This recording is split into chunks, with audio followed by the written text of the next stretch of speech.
The mist clung to Blackthorn Ridge like a shroud, weaving through the pines and muffling the world below. Clara Hensley, a 29-year-old botanist, trudged up a narrow trail, her backpack heavy with notebooks and samples. Her auburn hair was tied back, her boots caked with mud from the damp forest floor. She'd come to this remote corner of Washington to study rare mosses, funded by a small university grant. But the ridge held more than plants. It held rumors of a recluse, a cabin, and something unnatural hidden in the woods. Clara was no stranger to isolation. Raised in Portland, she preferred the company of plants to people, their predictability a comfort after a childhood of chaos. Blackthorn Ridge, with its untouched forest and jagged peaks, was her kind of place.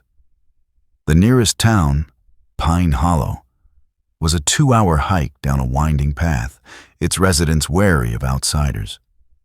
They spoke of Elias Varn, a clockmaker who'd vanished into the ridge 20 years ago after his inventions. Intricate, impossible devices drew suspicion. Some said he died, others swore he still lived, tinkering in a hidden cabin. A week ago, while collecting samples near a creek, Clara found a gear small and brass, its edges etched with tiny, spiraling patterns. It wasn't rusted despite the damp, and it hummed faintly when she held it, like a tuning fork. She'd shown it to Amos, Pine Hollow's grizzled storekeeper, who paled and told her to leave it be. Varn's work, he'd muttered. Mess with it and you'll regret it. Clara didn't believe in curses, but the gear's hum kept her awake, its rhythm syncing with her pulse. Tonight, under a moonless sky, Clara set out to find answers. She'd traced the creek to a hidden trail, marked by a stone carved with the same spiral as the gear. The forest was silent, save for the drip of water and the occasional snap of a twig. Her flashlight cast long shadows, the pines looming like sentinels. After an hour, she reached a clearing where a cabin stood, squat, weathered, its windows dark. The door was ajar, creaking in the breeze. Clara hesitated, her scientific mind warring with instinct. She called out, "Hello? Anyone here?" No answer. She stepped inside, the air thick with the scent of oil and wood. The cabin was a workshop, tables cluttered with gears, springs, and half-assembled clocks, their faces glowing faintly with no apparent power source. In the corner, a wooden chest was locked, its lid carved with the spiral symbol. Clara's gear seemed to hum louder, as if calling to something. She found a journal on a table, its pages filled with cramped handwriting and diagrams. The entries, dated from 1945 to 1965, were Elias Varn's. He wrote of a device, the Haven, a machine that could bend time's flow, built to protect the ridge from outsiders. The gear was part of it, one of many scattered to keep it hidden. The last entry from a month ago read, "The Haven stirs. They're coming for it. I won't let them take it." Clara's heart raced. Was Varn still here? And who were they? A noise, a metallic clank, came from outside. Clara doused her flashlight, peering through a cracked window. Shadows moved in the clearing, 3 figures in heavy coats, their faces obscured. One carried a rifle, its barrel glinting. Clara's breath caught. Pine Hollow's residents, treasure hunters. She clutched the gear, slipping it into her pocket, and crouched behind a table. The door creaked open, and a man's voice, low and gruff, said, "He's not here. Check the chest." Footsteps thudded across the floor. Clara's mind raced. The journal mentioned a hidden panel in the cabin's floor, a way to the Haven. She felt along the boards, her fingers finding a loose one. It lifted silently, revealing a ladder descending into darkness. She climbed down, pulling the panels shut just as the intruders began prying open the chest. The tunnel was cold, its walls smooth stone, etched with spirals. The gear's hum grew stronger, guiding her like a beacon. At the bottom, she entered a cavern, its ceiling glittering with quartz. In the center stood the Haven, a towering contraption of brass and glass, its gears spinning in impossible patterns, emitting a soft, golden light. It pulsed, the air around it shimmering like heat off pavement. Clara's scientist's mind rebelled. This wasn't possible. Gears didn't move without power, and time didn't bend. She approached, sketching the machine in her notebook. The journal had described a control gear, matching the one in her pocket. If she inserted it, what would happen? Before she could decide, footsteps echoed in the tunnel. The intruders had found the panel. Clara hid behind a stalagmite, her heart pounding. The three men entered, their lanterns casting jagged shadows. "It's real," one whispered, awe in his voice. "Varn's machine." "Find the gear," said the man with the rifle. "Without it, this thing's useless." Clara tightened her grip on the gear.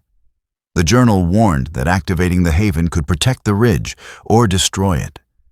She didn't believe in time-bending machines, but the hum, the light, the spirals, they were real. The men searched the cavern, their lanterns sweeping closer. Clara's options were dwindling. She could run, but the tunnel was a straight shot back to the cabin. She could hide, but they'd find her eventually. She made a choice. Creeping to the machine, she found a slot where the gear fit perfectly. She inserted it, and the Haven roared to life, its gears spinning faster, the light blinding. The air warped, and Clara felt a pull, like gravity shifting. The men shouted, their voices distorted as the cavern seemed to fold in on itself. Clara's vision blurred, and for a moment, she saw flashes. Pine Hollow burning, then rebuilt, then burning again, a cycle repeating endlessly. When the light faded, the men were gone. The Haven was still, the gear missing from its slot. Clara stumbled back to the tunnel, her head spinning. The cabin was empty, the chest open, its contents scattered. Outside, the clearing was unchanged, but the air felt different, thicker, older. She hiked to Pine Hollow, her legs shaky, expecting to find Amos at his store. Instead, the town was quieter, the buildings older, as if decades had passed. Amos was there, but his hair was white, his face lined. "Clara?" he said, squinting. "You've been gone a week.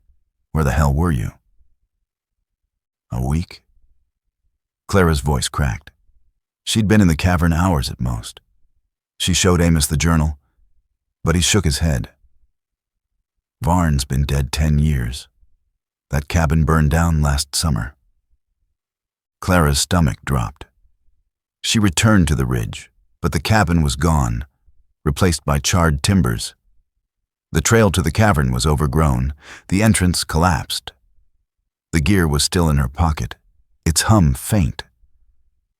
Had the Haven done this, shifted time, erased evidence? Or had she imagined it, lost in the forest's grip? She went to Seattle, seeking answers. A university colleague, Dr. Lin, studied temporal physics. Clara showed her the gear, omitting the wilder details. Lin frowned, turning it over.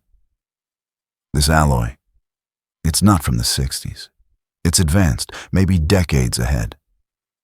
She ran tests, but the gear's composition baffled her. "Where did you get this?" Clara didn't answer. She left, haunted by the Haven's light, the men's shouts, the journal's warnings. Back in Pine Hollow, she asked around. but no one remembered strangers with rifles. Amos claimed the ridge was cursed, that Varn had meddled with forces he couldn't control. Clara didn't believe in curses, but she couldn't explain the missing week, the vanished cabin, the gear's hum. She kept the gear, hiding it in a lockbox. She stopped exploring, took a teaching job in Portland, but the ridge called to her in dreams, spirals, gears, a golden light. One night, a year later, she found a note slipped under her door. The haven waits. No signature, just the spiral symbol.